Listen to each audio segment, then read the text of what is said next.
agents, and we're improving the way homes are viewed and sold online. We do professional real estate photography, videos, drone work, 3D tours, anything and everything realtors need to sell homes. So let's get into the details. I'm going to give you guys a full rundown of my business. What problem are we solving? How much money are we making? What's the future of Aspire Group? Everything. The problem that Aspire Group is solving is the lack of professional media used by real estate agents trying to sell homes. The real estate agent isn't satisfied with the quality of pictures they take on their cell phone, and neither is the homeowner trying to sell their property. So here I have two pictures. The one on the left is a typical real estate photo, and the photo on the right was taken by Aspire Group using our professional camera and editing process. Now, the first thing you can see about the typical real estate photo is that it's crooked. Second, the windows are overexposed, meaning they're just completely whited out and you can't see through them. And third, the room isn't properly lit. It just seems pretty dark and gloomy. Now, the picture taken by Aspire Group is completely level. Our vertical lines are set. If you look at the windows, notice how you can see the trees outside and the sky up above, and the room is properly lit, making the home feel warm and inviting. So Aspire Group is really showing off the home with the best quality media possible. Another problem along with photo quality is the amount of time spent having to go get photos. So for real estate agents, going out to take photos themselves or scheduling a photographer is time consuming and inconvenient. In addition to doing all of the paperwork and marketing for your home, realtors are already managing a ton of clients every single day. And on top of that, they're even running a business. There's a lot of room for improvement in picture quality and scheduling, and Aspire Group is the solution. So let's jump in and take a look at how Aspire Group works. Aspire Group, we use the latest technology to provide online real estate photography for real estate agents, really looking to get that edge against their competition. And high quality photos, they actually sell homes 32% faster, with 50% of home buyers finding their homes through the internet, with both of these numbers rising every single year. The business model of Aspire Group is that we provide clients with high quality media using the latest in photography, video, drone, and 3D tour technology to show properties in the best way possible to maximize the value of homes here in Columbus. And the way this works is Aspire Group offers multiple packages based upon the project size and the kind of media the real estate agent needs, ranging in price from $75 to $840. Now, here on the right is our ordering page on our website, aspiregroupmedia.com, where real estate agents can check out our services, our pricing, and book photo shoots with us in as little as 2 minutes. Agents can select the services they want for their listing, enter their property information, select a time slot, enter any additional information for us, gate code, lockbox code, maybe the homeowners have a huge dog to watch out for, etc., and then we place the order. So we really wanted to make the ordering process as simple and efficient as possible. Now, I want to get into the competition we have as a real estate media company. So first, local photographers. Local photographers, they do a wide variety of work, such as weddings, portraits, maternity shoots, senior photos, but not specifically real estate. Aspire Group, on the other hand, we've gone an inch wide and a mile deep to specialize in real estate. So when an agent needs photos of their listing, Aspire Group is the first thing on their mind. Next is professional cameras. Professional cameras are high quality, however, they have a very high barrier to entry price and also have a significant learning curve. Aspire Group already uses the top of the line gear. We've spent lots and lots of time perfecting our services so that real estate agents get the best quality right out of the box using us. And finally, the mobile phone camera. The mobile phone camera is convenient and easy to use, but does not produce a professional level result agents are looking for. Now, Aspire Group uses HDR photography, which is a process that uses multiple exposures and blends them together to create a perfectly exposed image. We professionally hand blend and edit our photos to make the home look and feel like you're there in person walking through the home. We have a comprehensive range of services, including photography, video, drone, and 3D virtual tours.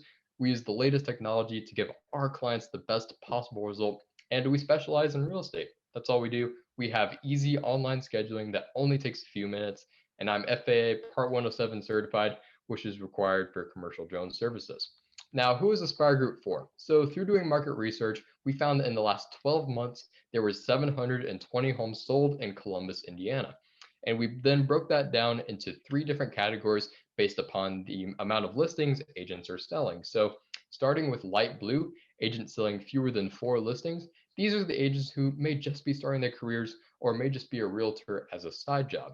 Now, we found that agents in this category are unlikely to use us because they aren't producing enough listings per year for it to be worth it to them. So we think we're going to work with 5% of these agents, resulting in 3 homes. Next, dark blue, agents selling 30 plus listings. These are the long-term, high volume, established agents here in Columbus, and most of these agents have already found systems that are working well for them. So Aspire Group projects we're going to be able to work with 10% of these agents, resulting in roughly 22 homes. And finally, orange, agents selling 4 to 29 listings per year. These are agents who are building their real estate careers and really looking to get that edge against their competition. So through marketing Aspire Group to real estate agents, these are the clients we found the most likely to use us.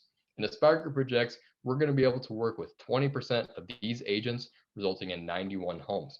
And based on this forecast, Aspire Group projects we can photograph 116 homes in the next 12 months.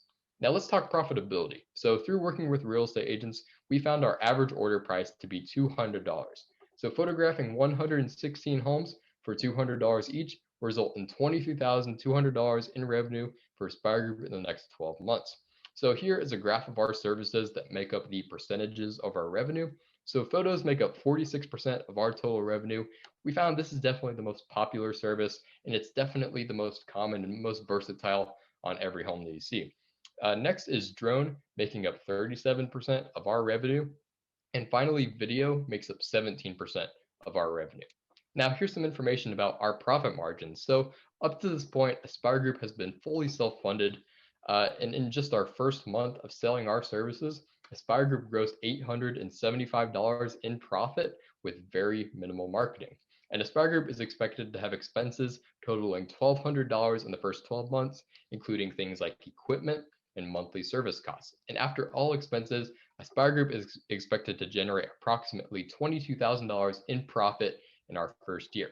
Now let's take a look at some customer feedback we received. So I'm really happy to say that we've had overwhelmingly positive feedback on our services, and almost every client we have has used us again on another listing. And I want to recap again on the problems that we're solving: are photo quality and efficiency. The first message on the left here, you'll see that our client thought we did a great job and actually mentioned speed and professionalism. So those were 2 things that really stood out to them from working with us.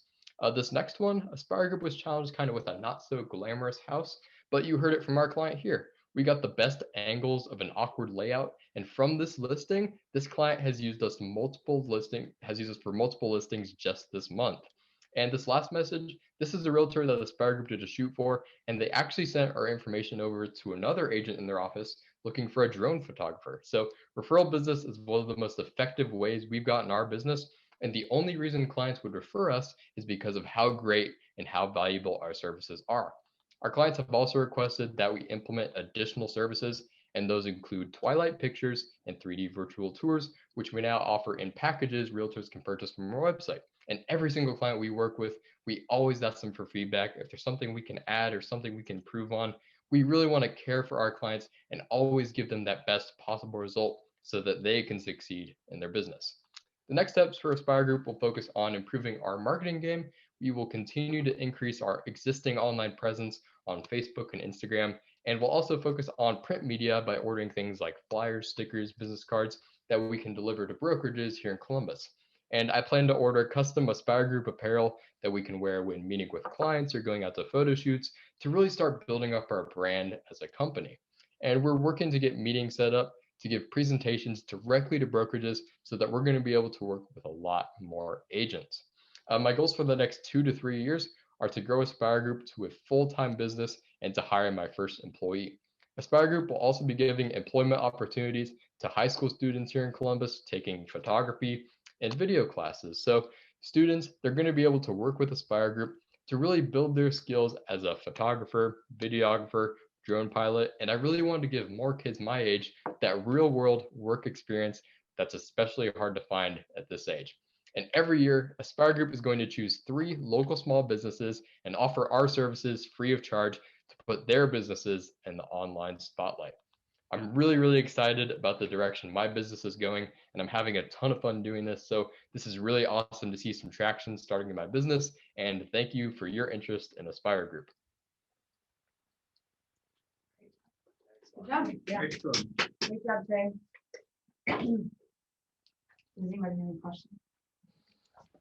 Excuse me, I had a question. So I'm Susie. Do you have any agents that have had a listing that wasn't going anywhere, and after they utilized you, they were able to sell it? Yes. So we did have one recently, and let's see. We did one recently for Spring Parsons. So she had a listing. It was kind of a tough house to sell. That was kind of the not so glamorous house review. So yeah, we were able to shoot really good pictures for her, and that home ended up selling.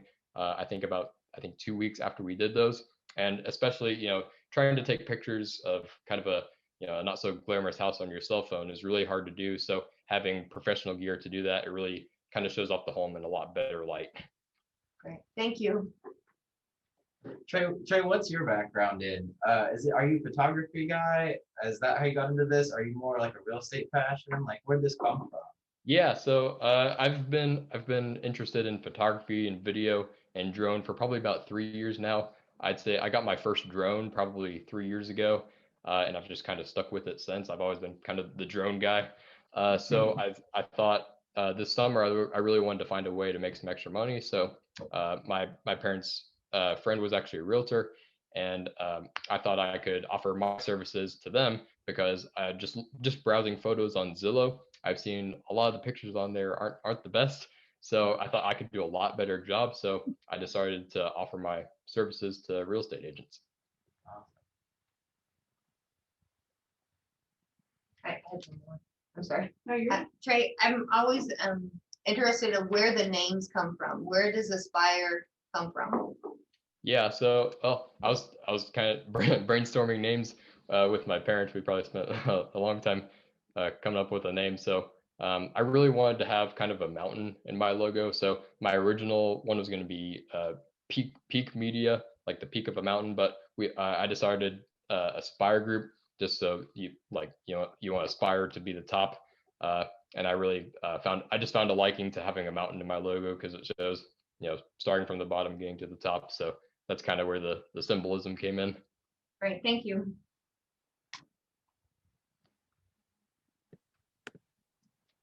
Any other questions? All right, thank you, Great judges. job. Thank you, Trey, as well. We're ready when you are. Sweet. All right. Hi, my name is Devin Fluman, and I'm a proud junior at Lawrenceburg High School. And this is my business, Socially Grown, where I take your business to Instagram and beyond. Here is a quick look at what I have to offer. My company will offer reconstruction for local businesses' business plan. My business will rebrand and reconstruct how the company posts and what they post on social media. And my business will rethink local businesses' marketing plan. I have two different packages, package one at $300 and package two, the more premium package, for $500. Package one includes 10 posts or skits promoting the service or product. I'll also offer a complete social media reconstruction. So that means I will reconstruct their whole social media thinking of how they post and what they post, going along with hashtags, using hashtags, and how to use algorithms of social media apps. Then I'll try and grow their social media presence of the local business by following and creating new trends to promote the business.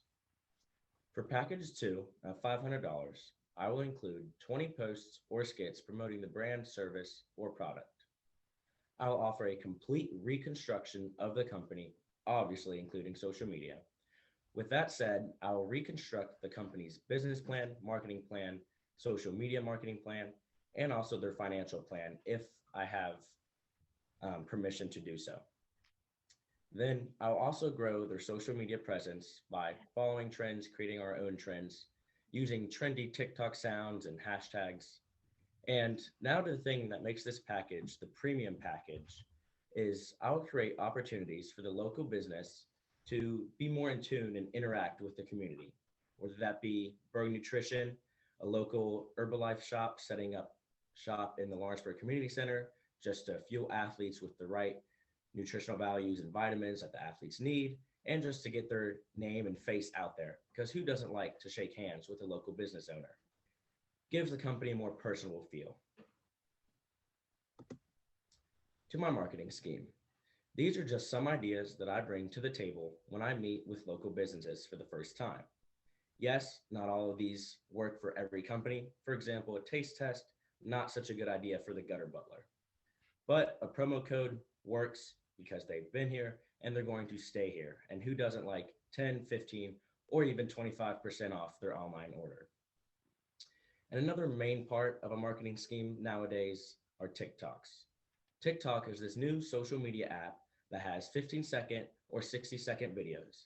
And it is a great way to get your information out to all ages because kids from 4, 5, and 6 years old, all the way up to people that are 40, 50, or 60 years old are on this app. And it's a great entertainment app. And you can do quirky dances as a business owner or little videos of how you make your drink or how you prepare your food for your restaurant. For my first official client, Berg Nutrition purchased package 1 at $300. For Berg Nutrition, our main theme for the marketing plan that I tailored to their business and that I will tailor to any other of my clients was Christmas. Christmas is a great marketing opportunity for any business, whether it be big or small. And with that being said, Berg Nutrition had a little work to do because they needed to come up with special Christmas drinks because the marketing plan that I made for them was 2 drinks of the week, one being a shake and one being a tea. And with that said, the pink shake that you can see here is called white chocolate peppermint. That green tea in the top right corner is called Christmas wreath. The green and blue one on the bottom right is called the Grinch. And the brown shake that you can see is peppermint brownie. All very true to the Christmas spirits. And that's exactly what we wanted to do. We wanted to lift Christmas spirits by also helping people stay healthy during those holiday times so that they can eat whatever they want during the holidays. And another main component to this marketing plan was we wanted to really target that teenage audience and that after school crowd since they're located so close to the school. And with the school having so many athletes that need to fuel their body with the right nutritional values and vitamins and any other thing that their body needs, it was very important for us to target them. And with that, we wanted to make flashy posts. We wanted to have those bright lights in it, like those good edits, something where the background, you can see what it is, but it's still a little blurry, just really interesting pictures that are all taken in the Lawrenceburg area that any client or any customer or any teenager can take their own shake and try and recreate one of our pictures.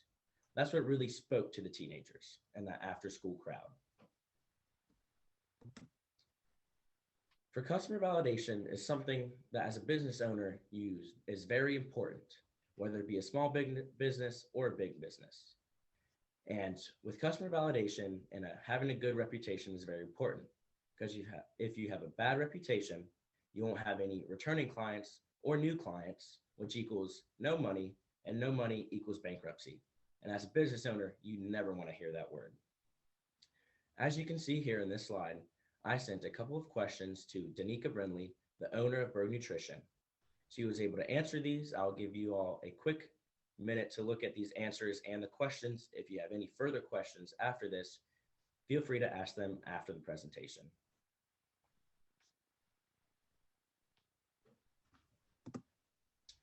Now to the more financial part of my presentation. This breakdown of costs is what really started my business. I had in mind to have 8 different clients on 8 official contracts, which would give me a total revenue of $3,000. A total cost of goods sold would be $0 for the simple reason that it does not cost me anything but my time to provide my service to local businesses. Total salaries and wages would also be $0 because I have volunteer employees, which we will get to in the next slide. I have a total fixed business expenses of $2,750. That is a one-time purchase of utilities. So for my volunteer employees, I have a system in place where the employee works for no pay on their first assignment. Then once Socially Grown gets paid by a new client, the employee will get paid with the money from the previous client. This way, I know that my employee is working hard and is making sure that our client is getting everything out of their contract that they need. So I get their work first, I see how they did, and then they get paid by the hour. Profitability. This is the way that I was able to profit when I had my first client, Berg Nutrition. As you can see here in the break-even analysis, I spent $0 on utilities for the simple reason that my first volunteer employee had their own camera, personal laptop, and also an editing software to edit any of the pictures from any photo shoot. So that made it easy for me, no outgoing expense for any utilities. Then I spent $0 on miscellaneous items, any notebooks or pencils or any small purchase I just made with my own bank account or from home. So that totals to a $300 or $500 profit instantly with no outgoing expenses. So this version of my profitability is what first set up my business. And this is how I first wanted to start out. I would spend $2,700 on utilities, which included a business laptop, 2 business phones, and also a business professional camera. Then I would also spend $50 on miscellaneous items, any small purchases later down the road, or just for notebooks and pencils. And having in mind signing 8 different contracts, I would make $3,000 in profit. So if you look at the break-even equation, $3,000 minus a one-time expense of $2,750 gives me a positive outcome of $250. The pros of this is I break even instantly. Not only that, I also make a $250 profit immediately. And the only way this could fail is if I were to not target my clients or my targets enough, or they just simply did not need my help. Here's a more in-depth look at my financial outcomes, any outgoing or incoming expenses. So I think I was able to cover any financial topic in my presentation today. If you have any further financial questions, feel free to ask them after the presentation. That'll be all for today. Thank you for listening, and let me know if you need to take your business to Instagram and beyond. Nice job. So Devin. Devin, I have a quick question for you. On the email that you had sent to your customer, potential customer, was there any other interaction prior to that? Meaning like a phone call or stop by the business? Yes, so while I was working with Danica Brindley and Berg Nutrition, I was probably in store, probably say almost every day for the full month and a half that we were working with them. So I was in there getting new drinks and new shakes to take pictures with, and just chatting with her to make sure she's on board with everything that we're doing. And if she has any other ideas that she definitely wants to do while we're working with her. So I had multiple, when I first contacted her, I emailed her and just as a potential client, and she was happy to work with me. And after that, I met with her for the first time in her store, and I kind of brought like the marketing scheme. I just brought those ideas to the table. And then from there on, I made a contract, wrote up a contract, and brought that into the store. She signed it, and then I got paid up front. And then after then, I was, like I said, in there probably almost every day. That's great. Thank you for answering that. No problem. Devin, when you did your presentation, you talked about, you just kind of wrote off your own time as like no cost. How much time does it require for you to actually get in and, like you said, visit with these people, build a plan, and actually execute it? So I'd say, so I usually target my clients, and that takes me about an hour and a half to 2 hours to come up with a somewhat halfway tailored marketing plan to their business so that it really speaks to them, and that's what really like hooks them in as a client. So that takes me about an hour and a half. And then once I have them as a client, I have a setup contract for any client, so I can just pencil in what package they're buying, when the contract starts. So that doesn't take me too long. But I'd say the photo shoots, depending on where we take them, can take from about an hour up to 3 hours, which also include my photographer and my first employee. So that employee then also needs to get paid. And then I usually am in the store every day for about just a half hour, just talking to her customers, just getting them more aware that, hey, if you feel free to just take a post or a story post on Instagram or Snapchat or even Twitter or Facebook, just really getting to know the customers and the business itself. So I'd say it probably takes me a total of photography, probably about 2.5 hours, and then every day, probably about half hour. So Thank you.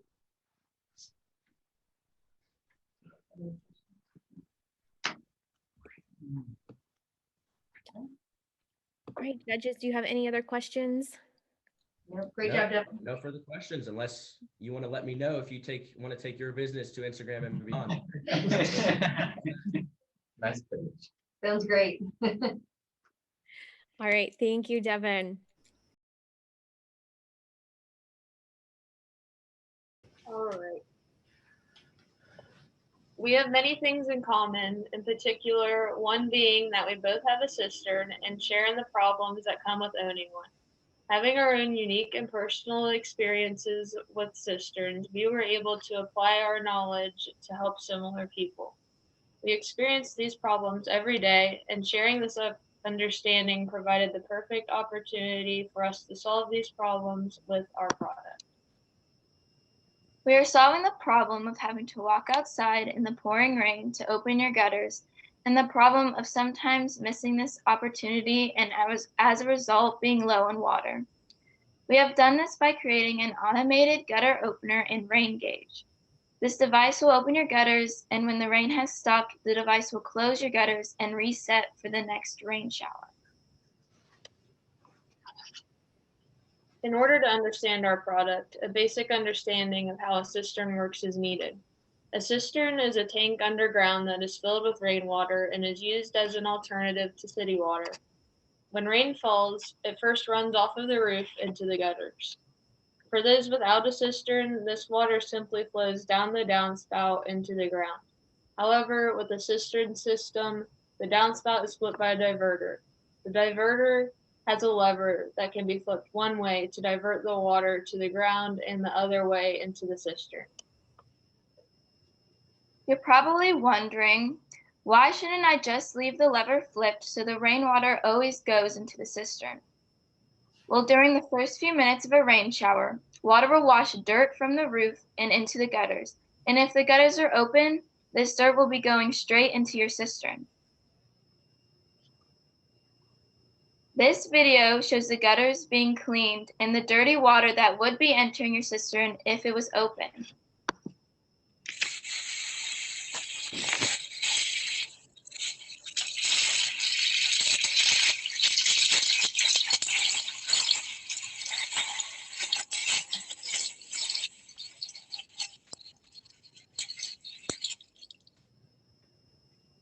In order to keep this out, you want to wait a few minutes after it starts raining to open the gutters, so the dirt is washed off. Also, you don't want the cistern to overflow if it's already full. In solving the common problems that come with owning a cistern, we aim to make life easier for cistern owners. As a result, we have made cistern simple. Please excuse us while we get our product set up for a demonstration.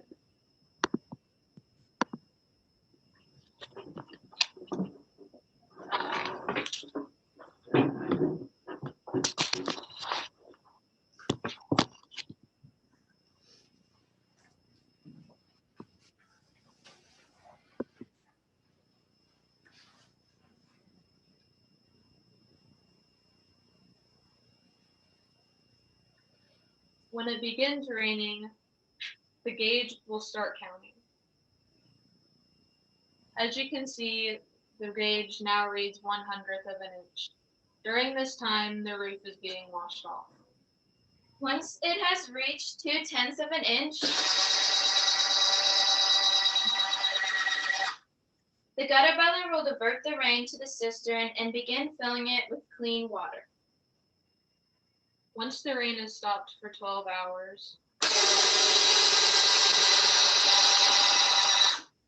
The gutter butler will reset and close for the next rain shower.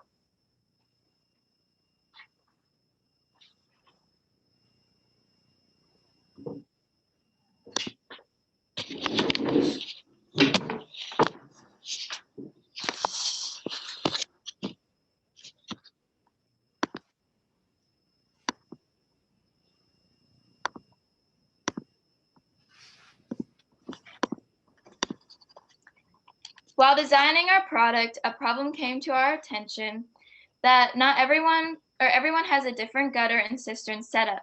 We have solved this and ensured a universal fit by giving the option of an installation service or self-installation.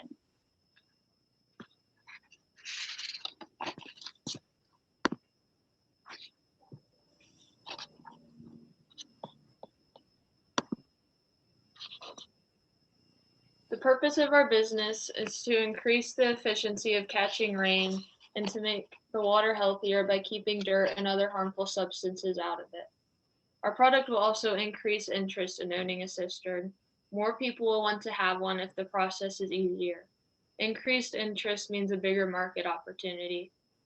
Gutter Butler is customizable to each customer, meaning you can install the system on your home yourself or have us install it for an additional fee.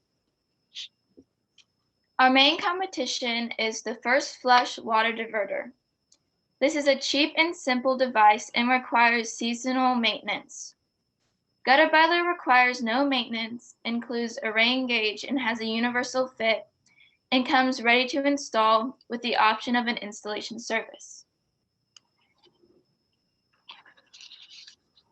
Our market is very specific, meaning that our customers are cistern owners, self-sufficient, people who live self-sufficient lifestyles, and people who live in rural areas. Here is some feedback from a Gutter Butler customer and a possible customer.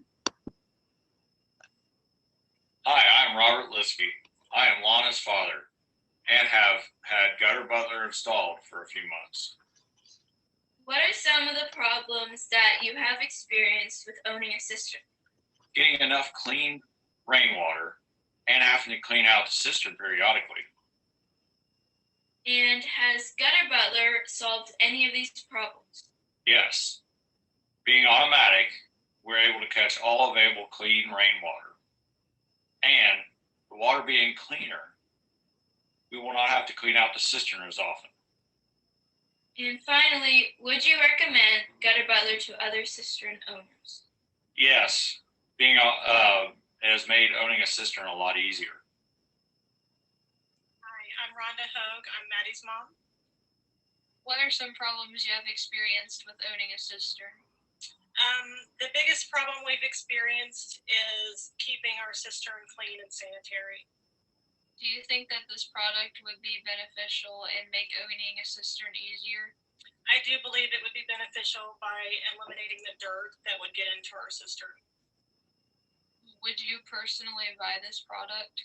I would buy this product for the safety and health of my family.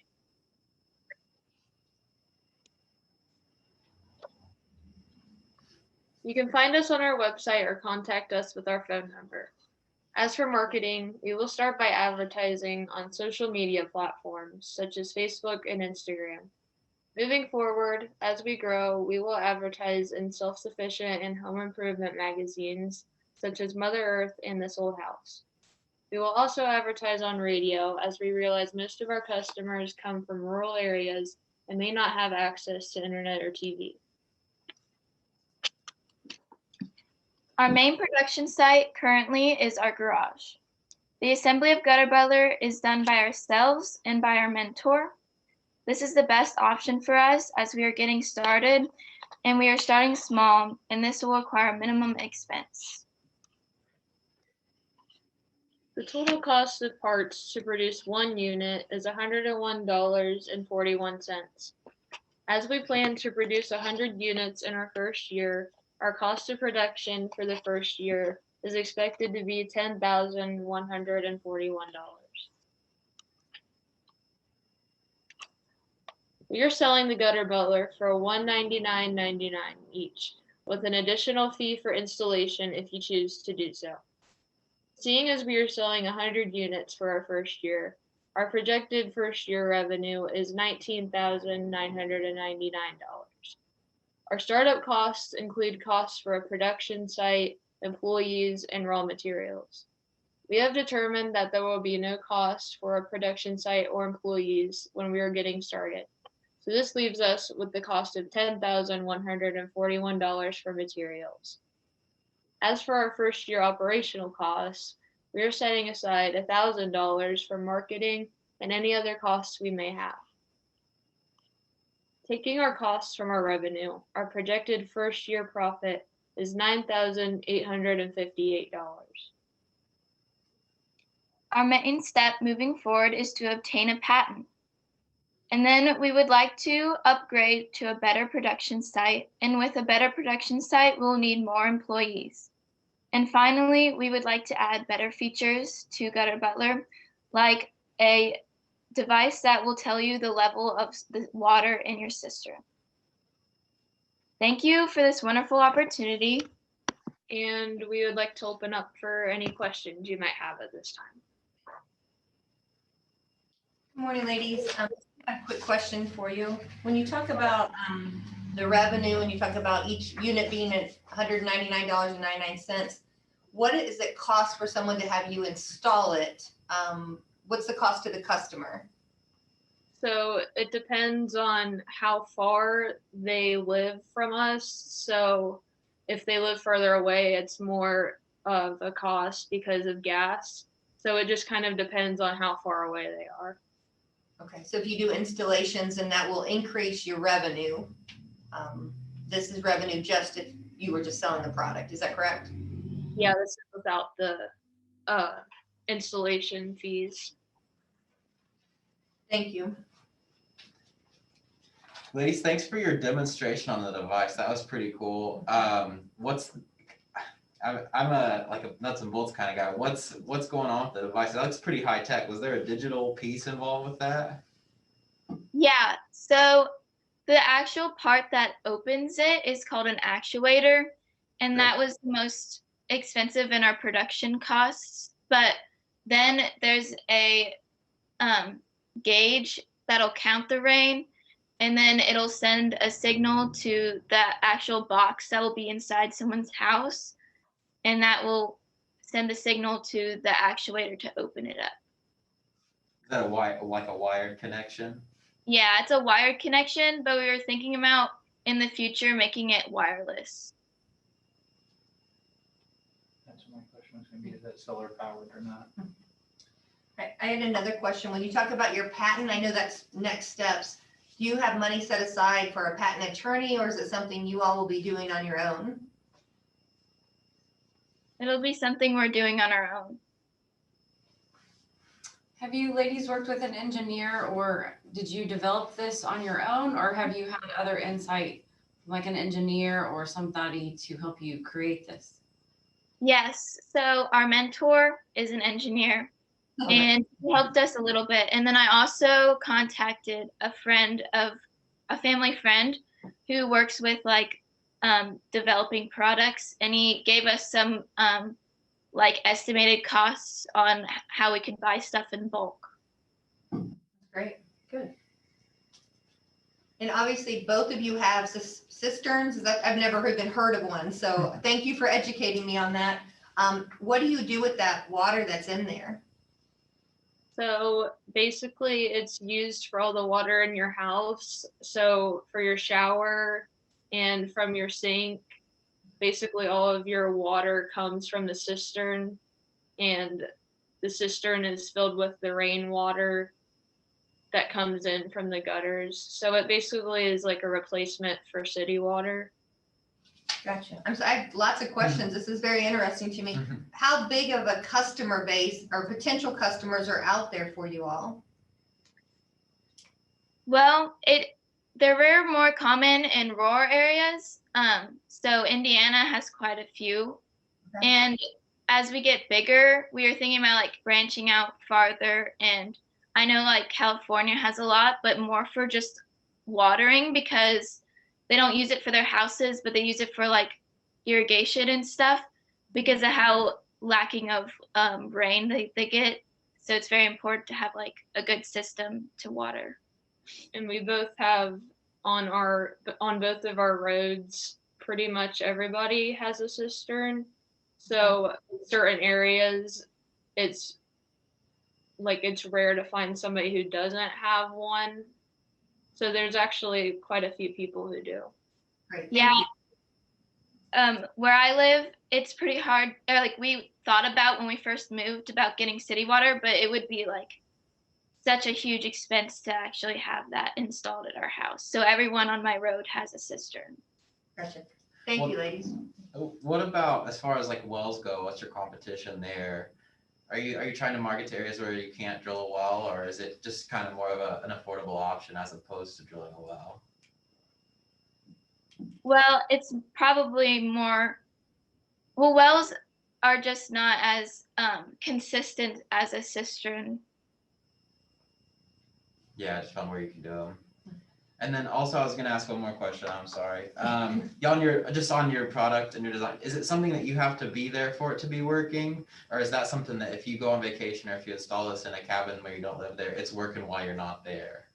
Yeah. So this works while you're away. You'll set it to a certain amount of rain, and then after it gets to say a quarter of an inch, if you set it to that, then it will automatically close it for you.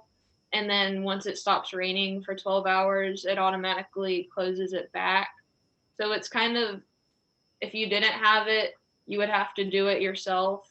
So this is eliminating that need if you were away. So it just does it for you. That seems really helpful for that situation. Any other questions? Okay. Great job, ladies. Yes, great job. Yes.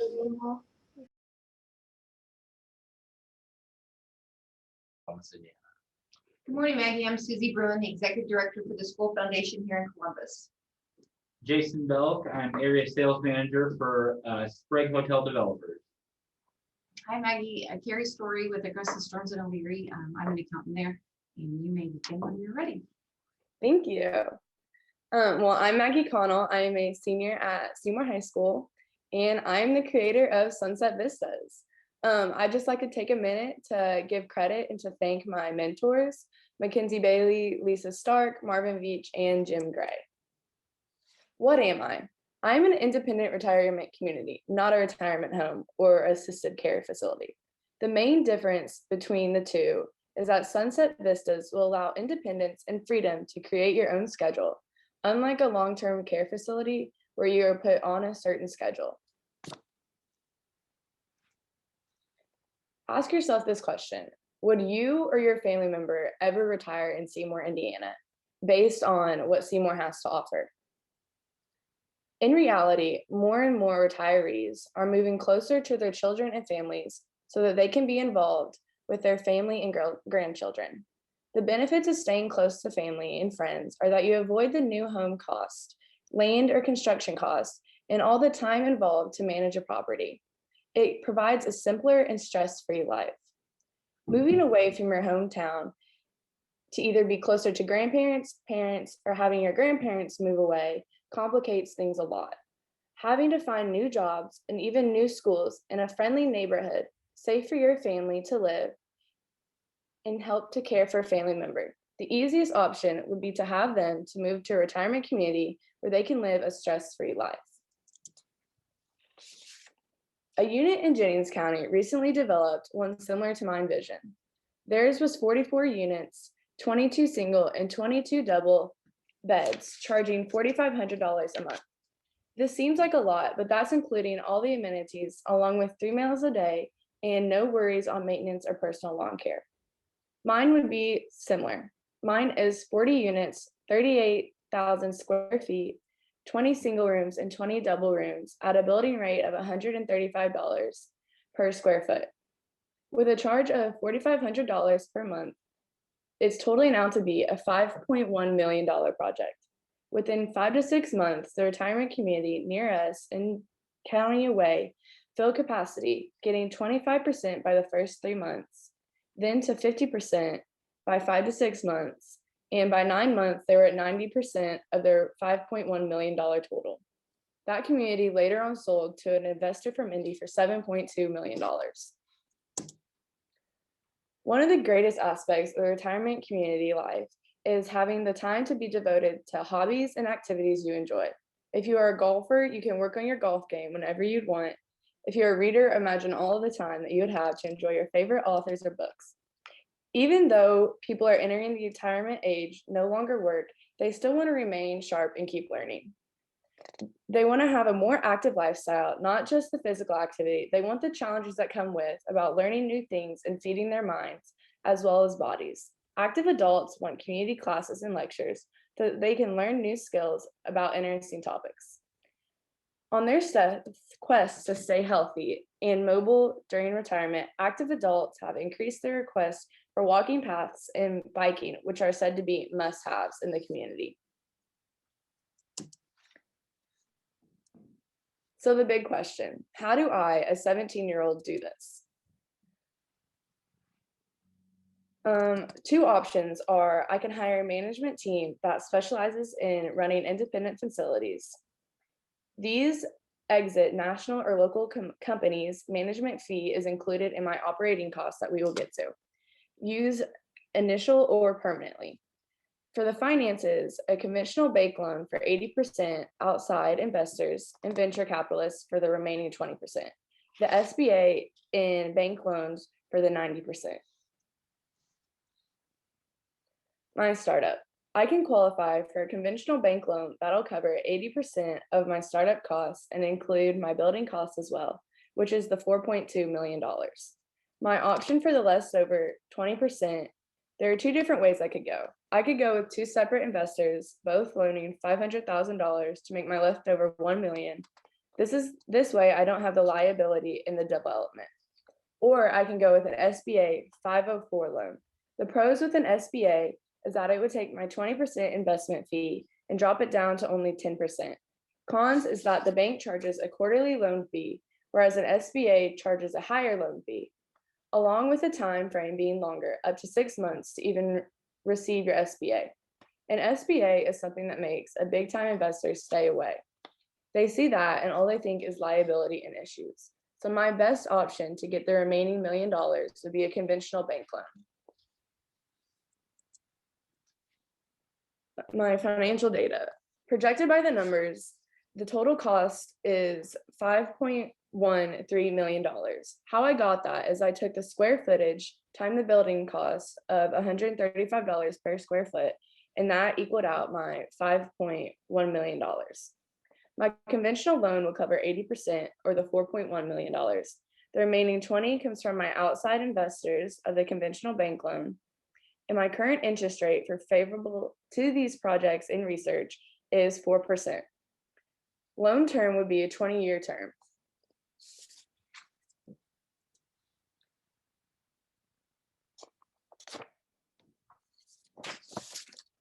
On my annual debt and additional expenditure, or my day-to-day expenses I would need to fund my project. I would have marketing expensive, office expensive, professional fees, utility and maintenance take up the most of it, along with taxes and insurance, and being able to have people serve and clean the facilities. If all 40 units leased at $4,500 per month all year round, income at $2.1 million per year. But how many rooms do I have to have fully rented to become profitable? I would need to have 50% occupancy, which is a total of 22.74 units. So rounded up, I will break even at 23 units and show a profit when 24 units are leased. Once I am making my profit, I can repay my 20% investors based on the agreement we reach, such as paying them a percent of my profit. Marketing. Websites and social media this day are a huge part in marketing. Websites are no longer digital pamphlets, nor will they sell you. The goal for a website isn't to share every possible detail about your retirement community, but to share the right details so that your visitors to your site can understand. Social media is another huge one. You're probably on social media, your kids are on social media, but you may be surprised to learn that your target market and their adult kids are also on social media. Data from a Pew Research Center found that 37% of adults 65 and up and 64% of adult ages 50 to 64 are at least on one social media site. My SWOT analysis. My S in my SWOT stands for my strength. It is in demand and there is a need in my area, as well as being close to family and the luxury of getting to experience all 4 seasons. W stands for my weakness. Finding and pursuing the startup funding to get a profitable outcome and engaging a management company and being new in this community would be a struggle for me. Opportunities. We could grow into a franchise all over the Midwest and upgrade our Sunset Vistas locally, and demand creates these products. T is my threats. Who is my competition? Well, it would obviously be larger retirement communities down south and on the coast, along with retirement communities in bigger cities nearby, such as Indy and Louisville. The future. My main goals going forward would be to continue on my own and outsource management, along with being able to continue on my own and manage my own. Then after stabilization, I can sell to REIT or other investment companies to operate and manage. Thank you for your time today. It was greatly appreciated. Good job. So you said that it was $4,500 a month for each, I guess, person to stay. What would be a conventional nursing home or an assisted living cost per month? They are the exact same. Some are 38,000, some are higher depending on if you are in an assisted living where you're getting that one-on-one with a CNA as well. Some can go up to 56,000. It just kind of depends on where you are or if you get the funding to help pay for it from the government or if you are providing it on your own. Maggie, where did this idea come from? What drew you to this concept? It was actually my first day of marketing class this year, and our teacher kind of asked us, what do we think Jackson County needs?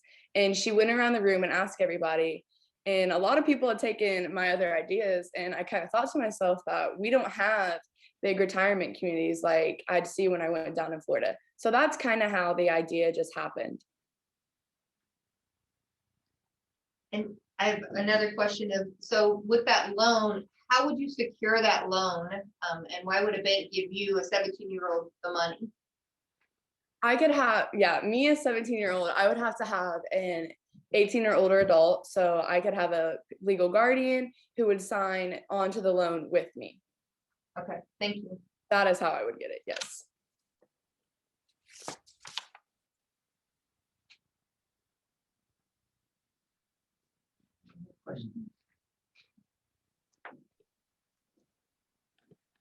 I have another one, sorry. So do you honestly have any plans, like you think, you know what, now that I've investigated this and researched it, this would be something I would actually enjoy going into? Yeah, I definitely would. Coming into marketing, even in high school, I was so scared. I didn't know what I was getting into. But now stepping my foot in these waters and kind of seeing the behind the scenes of it and getting to research and put all this together, I plan to go ahead and study marketing in college. Thank you. Great job. So Thank one more question. So I did see the breakdown of, I guess, your expenses, and one of them was payroll. How many employees do you think that you would need for that to function? I thought it said 129,000. Yeah. So for housekeeping, we have decided that it would be one person per every 3 rooms. And then for kitchen staff, it would have to be 2 people per like breakfast, and then you'd have servers, and you'd also have, front desk workers. So we were looking at about 40 to 50 workers. And then what would your role be? Sorry, what? What would your role be? My payroll? No, your role in the company. Oh, my role. I could manage it on my own and run all the behind the scenes, doing all of the payroll and stuff like that. Or I personally would get it to where the stabilization period is, which is 12 months. And then I would sell it to a management company so that they can kind of take over. Any other questions? All right, great job, Maggie. Good job. Thank you.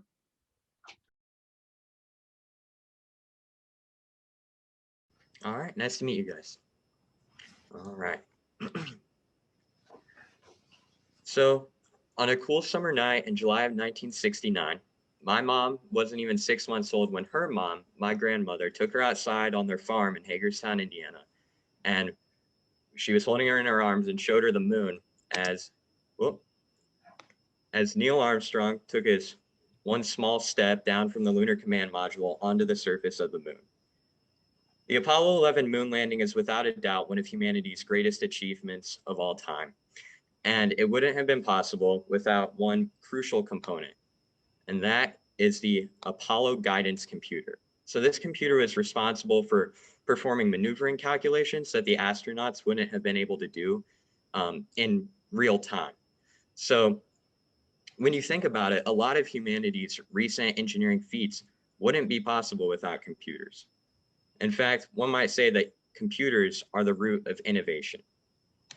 And that's why at AR Odyssey, we believe, along with 88% of K through 12 teachers, that all students should have access to STEM education, and more importantly, computer science education. Now there are products currently out that try to teach people about computer science, but they have a few problems of their own. For one, they often use traditional methods of teaching, which can be boring, especially for younger kids. In addition to this, many of them don't have any sort of hands-on learning in their curriculums, and this leaves tactile learners at a loss. And while some solutions try to provide solutions to these problems, they end up creating a larger issue. And that being the product expenses. So the more advanced computer tech products tend to include the physical computer components to give the learner a more hands-on, engaging experience. Yet with that, the prices tend to be pretty steep, upwards of $100. Luckily, we've developed a product that tackles both of these issues. My name is Jesse Kagi, and I'm the co-founder and CEO of AR Odyssey, and I'm a junior at the Academy of Science and Entrepreneurship right here in Bloomington, Indiana. My name is Aiden Happy. I'm a co-founder and CFO at AR Odyssey, and I'm also a junior at the Academy of Science and Entrepreneurship. And I'm Julia Layton. I joined AR Odyssey in December of 2020 as the Executive Vice President of Marketing and Design.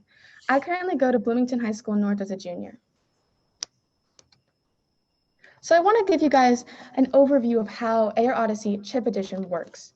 So our product integrates augmented reality in order to engage our targeted 10 to 13-year-old audience, just like a product with the physical components would.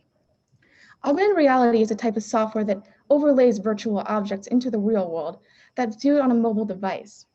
By using computer vision, our app is able to track the position of our cardboard markers and display the virtual objects over them in real time as shown.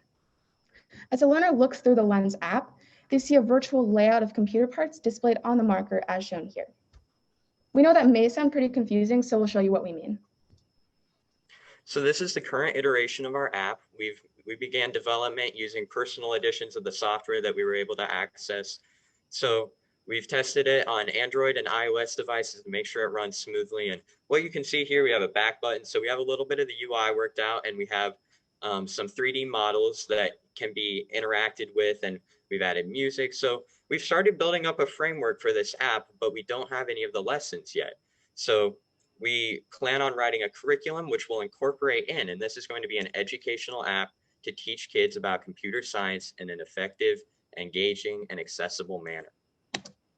So why do we choose augmented reality? Well, there are a few reasons. So first of all, it's accessible, as I just said. So many people have phones, iPads, tablets. They have those mobile devices. And in 2020, there were 1 billion AR users worldwide.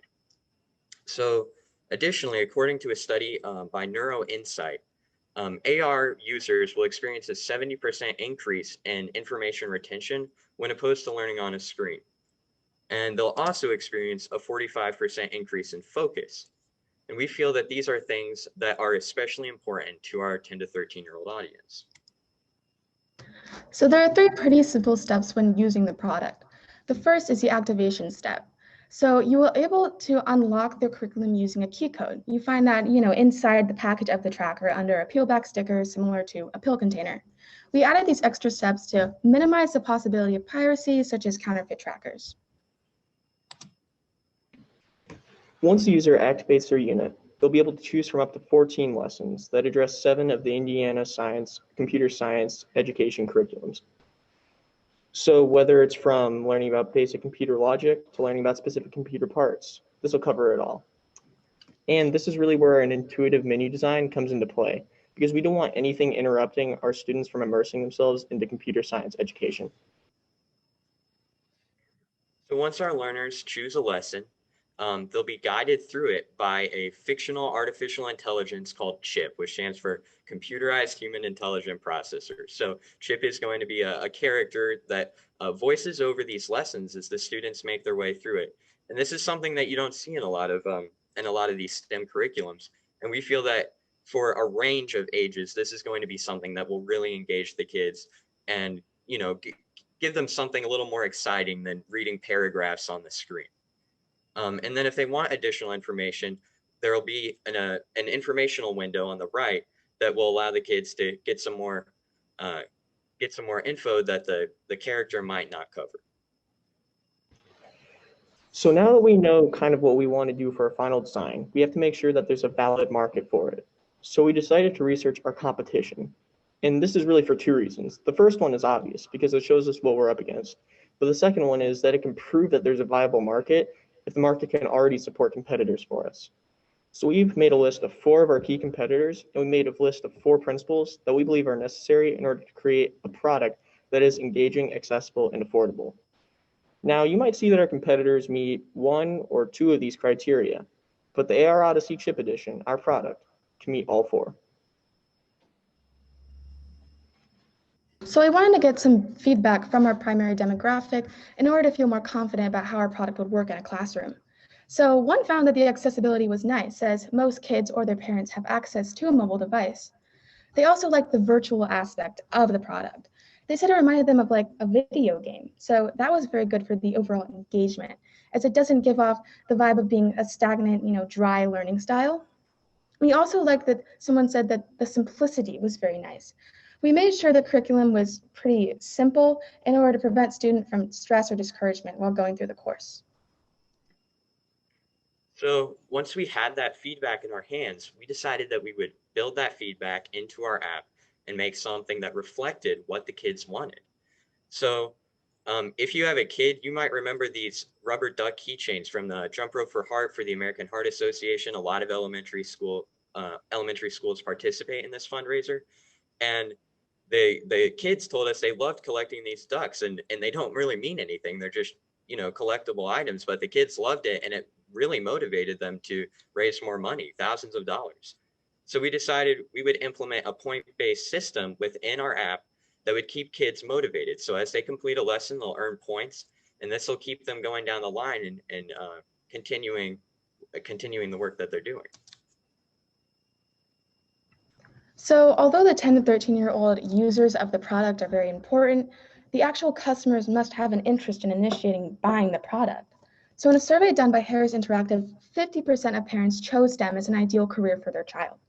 Yet, if you look into that 50%, only 12% were willing to look past the heavy expenses on various tools and curriculum. So the remaining 38% didn't feel they were willing or able to spend that chunk of extra money. So those parents fall into our customer base.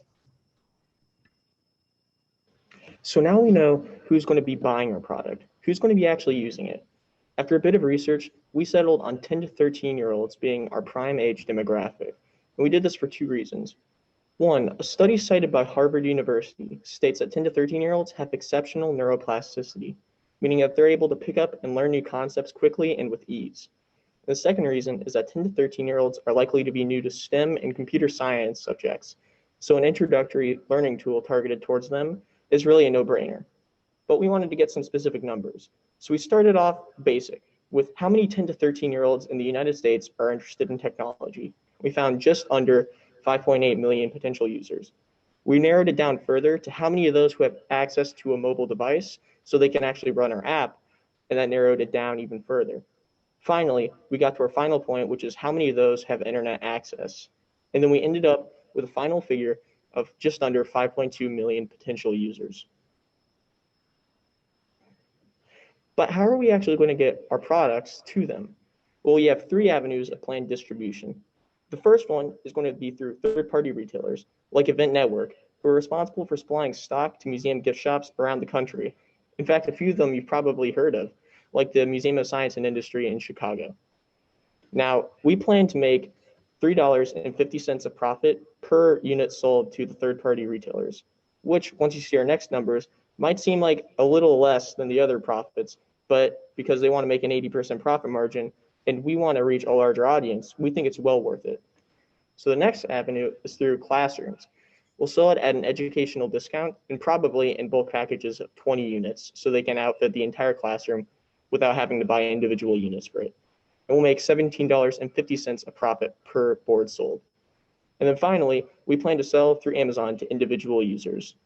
Well, we're planning to make $21.34 a profit after we take manufacturing costs and Amazon's cut into account. And might I remind you, the board costs $2.50 to make.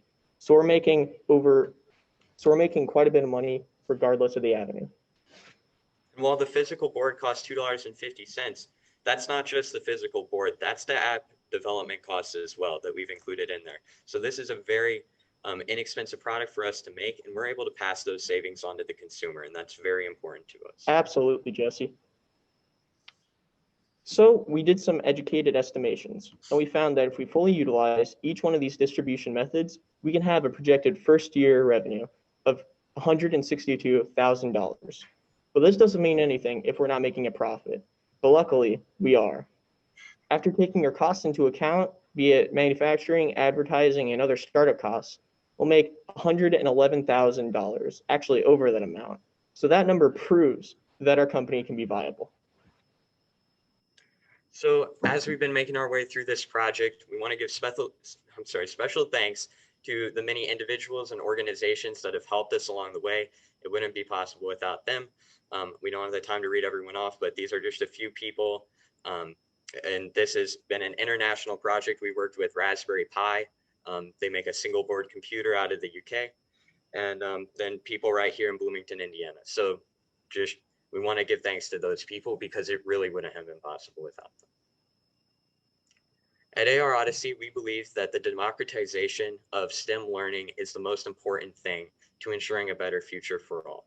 And we feel that our product, AR Odyssey Chip Edition, is one of the best ways to do this. Thank you.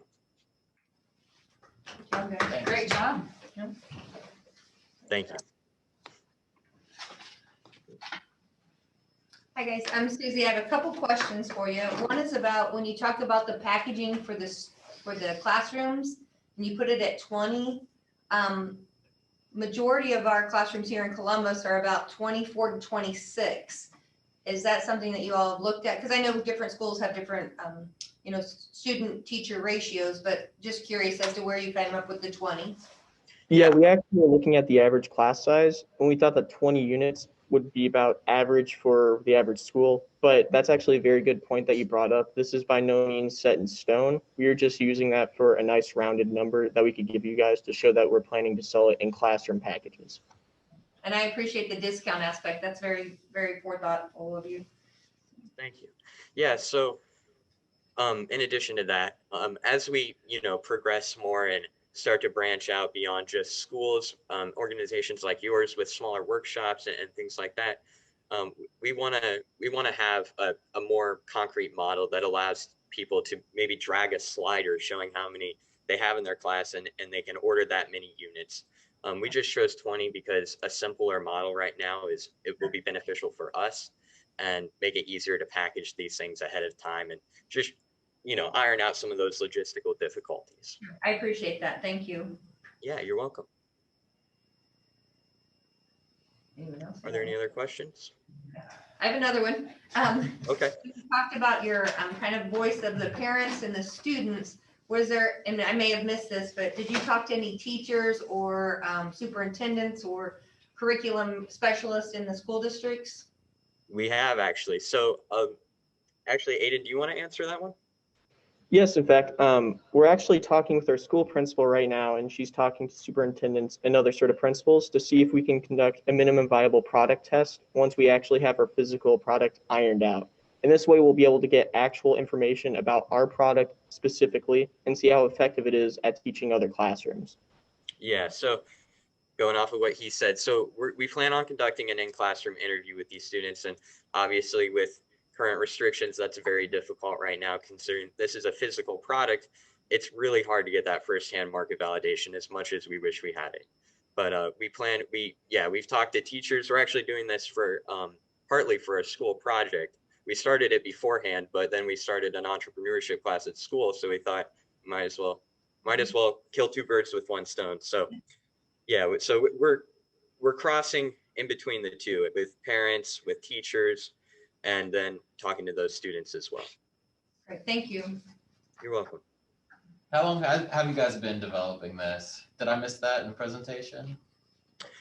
So yeah, I'm sorry, I didn't know if one of the others wanted to answer that. So we've been starting this, we've gone through multiple product iterations. So we've gone from only physical products to kits to apps. We've gone through multiple different things. And I think we've been in the process now since, let's see, January of 2020. So more than a year. Over the summer is when we did a lot of building off of what we've had and finally refining it down to what we have now. And we've got something planned out, and now we just need the means, the resources to accomplish that goal. Absolutely, but just refining our product down to the best possible idea has been a major part of all of this. But this is the current iteration that we have, and we believe is going to be the most viable. Yeah. So yeah, it's been more than a year at least. I have another question. So I saw some of your competitors that you had placed on there. Have you spoken with any of them to find out if they have any lessons learned or proven practices that you guys could implement, as well as an organization called Brain Company? I don't know if you're familiar with them or not, but they do a lot of work in this space with students, teachers, and I was just curious, it sounds similar with the technology aspect of it. So, Julia, you want to take that one? Sure. We have not spoken to the direct developers, but that sounds like an amazing idea to take into consideration. Yeah. What was the what was the name of that? Called Brain Company. Brain Company. All right. Thank you so much. Great. This is something you're truly pursuing. They might be a great opportunity for you. Yeah, yes. We are truly pursuing it. We've already invested our own money into this idea and, hundreds of hours. So it's more than just a school project for us. Yeah, actually, in fact, I don't think it was really specifically mentioned, although we put it under any sort of branding. We are an LLC in Indiana, but like officially, we're registered and everything. Yeah. Going on off of your question though, we have talked to Raspberry Pi. So in a way, they're a competitor. They make a little single board computer that costs $35. They actually have newer models that cost $5, and it really helps with the accessibility problem that we talked about. But you still have to have a monitor, a keyboard, a mouse, and you have to have the know-how to set all that stuff up. So in a way that accomplishes the problem, but it still has its own limitations. But we've talked to them. We talked to their education board, and we're planning on actually reaching out to their CEO, and they're one of the biggest names in the field that we're looking to enter. Great. Yeah. One more, and I'll leave you alone. Have you? Oh no, you're absolutely fine. Have you thought about or incorporated of how you could make sure to include the student population with maybe some disabilities? I mean, I know that's a smaller portion, but it's definitely about serving all students. So. Yeah. So I'm trying not to answer all the questions here, but I'm sort of the lead developer on the app, and I don't know if this will come to mind for them, but in our app, in our settings, we actually have closed captioning. So that's for, hearing impaired students. That's one of the things that we've incorporated. As for visually impaired, it's pretty difficult to, aside from the voiceovers, it's difficult to incorporate the augmented reality, but that's definitely something we're taking into consideration and that we'll look at farther down the road as we continue development. Thank you very much. Thank you. You're welcome. I did think of one additional question too. Yeah. Talking there. You mentioned your target audience being that 10 to 13 age range, I believe. Have you done any research on, and then also your program goes through a cell phone app, on how many of those have access to the iPad or the iPhone or whatever is needed to tap into that? Is that going to be a hurdle that you guys will face? Yeah, so that was actually on our market side. So we went down like in layers. So we had 5.8 million 10 to 13-year-olds interested in technology.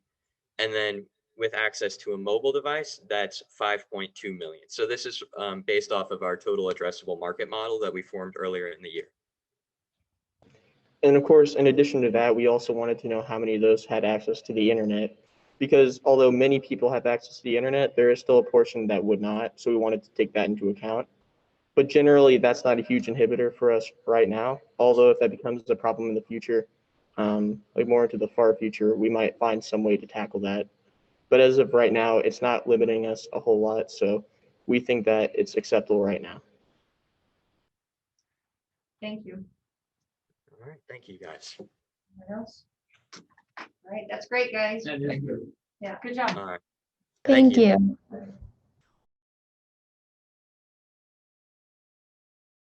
Hi, it's nice to meet you guys. My name is Ashley Miller, and I'm representing Scott County today. So to start off, I'm going to tell you guys how I came up with the idea of PupLink. So a few years ago, me and my mom were talking about a dog we used to have, and her name was Jenny, and she was a beautiful border collie. And as Jenny got older, she developed Alzheimer's, and as time went on, that just got progressively worse, until one day she got lost and could not find her way home. So me, my mom, and my dad, we spent days looking for her. And then, but unfortunately, she got hit and killed by a car. So after that, I thought to myself, you know, what if there was a way that we could track her? You know, like maybe we could have saved her. So this is how I came up with PupLink. Okay, so start off, the idea. The idea is to have a retractable GPS chip embedded into the collar for a sleek design, and have the chip connected to an app that notifies you when your dog has left their designated area. And by a retractable GPS chip, I mean that if you bought one of our collars when your dog was a puppy, as that dog grew, you could just pop out the GPS chip and pop it into a new, larger band. And the opportunity is people need to keep their pets safe, and many GPS tracking systems are bulky and expensive. So our product design. The collars produced by PupLink will ensure your pet safety. The collars will be made out of recycled materials, and PupLink will have different stylish collars for every occasion. And this is my product design continued. So on the left-hand side is just some of the collar band patterns, like you have one for Halloween, Valentine's Day, and just some newer ones as well. And then on the right-hand side, we have our sizing chart. And our collar sizes can go from extra small all the way up to extra large. So the app features. So PupLink tracks your animal's location at all times. It informs you when your animal leaves their designated place, and you can also buy different collars from the app as well. So this is the app features I'm continuing. So here is a model of how the app would look in real life. On the left-hand side, you see a picture of a neighborhood, and the white circle in the picture is your pet's designated safe place. So if your pet leaves or goes outside that circle, it will notify you via alert from the app that your dog has left. And then on the right-hand side, you have what is essentially your pet profile. And inside that pet profile, you can keep your veterinary records. If your dog is full-blooded, you can keep their AKC papers, their pedigree papers, anything that is important. It can just be stored right in there on the app as well. So the company design, all collars will be manufactured and sold on an online secure website located in Lexington, Indiana, just to start out. profile. So PumpLink would be considered in the pet goods / technology growth industry. And the revenue in pet technology amounts to just over $20 million. And pet technology has grown 4.3% in the last year. So the target market for PumpLink, so the users would be anywhere ages 18 and up, and the buyers would be any adult that owns a dog. So our target market for advertising would be ages 18 through 45, and the demographics would be dog owners, middle class socioeconomic standards for women and men. So the competitive comparison. So one of PumpLink's biggest competitors right now is the Whistle Go Explorer. And the Whistle Go Explorer GPS collars, they are bulky, battery operated, and more expensive. As compared to PumpLink, our GPS collars are operated by solar power, they are sleek in design, and they're less expensive. So here is the price comparison. The Whistle Go Explorer, the GPS collar by itself goes for $110 just to start out. And they offer an app, which is a $95 yearly subscription. As compared to PumpLink, our collars start out at $50 plus a $60 yearly subscription. So our marketing message is it's a new way to keep your pet safe. And then the cost, you have first thing is creating a website and app, and that would cost us around $12,000. And then the second, we have programming our GPS chips to be compatible with the app, which would cost us another $2,000. And we have the cost for materials, which include such as buckles, chips, fabric, and etc., would cost us $5,000. And the marketing launch would cost us anywhere from $500 to $1,000. So the total startup cost would be anywhere from $19,500 to $20,000. So the cost continued. To get the necessary startup funds, I will personally invest $4,000 into PumpLink. And then to receive the remaining funds, I will run a Kickstarter campaign. So the production cost. So PumpLink's cost per collar would cost us an average $25. And then the retail price would cost us $50. And then plus shipping, which would be $5, and a monthly subscription of $5 also. So the marketing plan. So we have 4 things to help us start advertising PumpLink and our GPS collars. And the first one would be a Facebook ad. And the Facebook ad will help us target people between the ages of 25 to 40. And that ad would cost us $75 per day. And then secondly, we have a pet magazine, and that would help us target people at the vet offices and pet stores. And this would cost us $1,200 per month. And then third, we have an Amazon ad.